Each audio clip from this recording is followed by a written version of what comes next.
शतरंज के खेल में राजा सबसे अधिक महत्वपूर्ण होता है, परंतु इतना महत्वपूर्ण होने के पश्चात भी अन्य प्यादों की तुलना में एक चाल में केवल एक ही कदम आगे बढ़ता है। कभी सोचा है ऐसा क्यों होता है? क्योंकि उस राजा की सुरक्षा के लिए अन्य सभी प्यादे सदैव तत्पर रहते हैं। वास्तविक जीवन में भी एक राजा का अपनी सेना के साथ यही संबंध होता है। इसलिए एक राजा को सदैव अपनी सेना में ऐसे लोगों का चयन करना चाहिए जो अपने राजा की सुरक्षा के लिए, उसके मान के लिए अपने प्राण, अपना जीवन, अपना सर्वस्व न्यौछावर करने को सज्ज रहे। क्योंकि खेल चाहे शतरंज का हो या वास्तविक जीवन, श्रेष्ठ राजा केवल वही होता है जिस पर समस्त प्रजा का भविष्य टिका हो।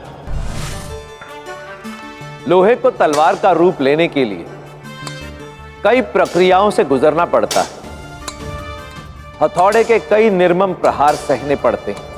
विभिन्न साधनों द्वारा धार दी जाती है और तीव्रतम ताप में तपना पड़ता है। इन सबको सहने के पश्चात ही तलवार अपना अस्तित्व पाती है। इसी प्रकार व्यक्ति के जीवन में आई सभी कठिनाइयां, दुख और पराजय व्यक्ति के अस्तित्व को आकार देती हैं। इसलिए यदि तलवार बनकर शत्रु को धराशायी करने की इच्छा अपने मन में रखते हो तो उन सभी अनुभवों का सामना करने के लिए सज्ज रहो जिनके कारण तलवार अपना आकार पाती है, अपनी धार पाती है। तभी प्राप्त होगी विजय। व्यक्ति को जीवित रहने के लिए सबसे अधिक आवश्यकता किस वस्तु की होती है? भोजन, जल अथवा श्वास लेने के लिए वायु की? नहीं, सबसे आवश्यक यदि कुछ है तो वो है आशा।